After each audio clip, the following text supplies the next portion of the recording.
xalqaro yo'nalishlarni yo'lga qo'ymoqchimiz.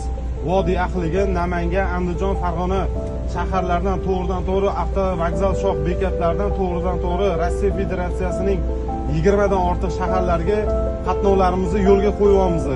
Kimdir o'qishga, ishga, sayohatga bormoqchi bo'lsanglar, davlat tomonidan qo'yilgan shunaqa zamonaviy chinam avtobuslarda o'z qatnovinglarni amalga oshirsanglar bo'ladi. Xolisona fikringlar biz uchun juda ham muhim. Yaxshi bo'ladi. Shu prezidentimiz tashabbusi bilan shu xalqqa foydali bo'ladi. Xudo xolasa. Yoshlar boradi,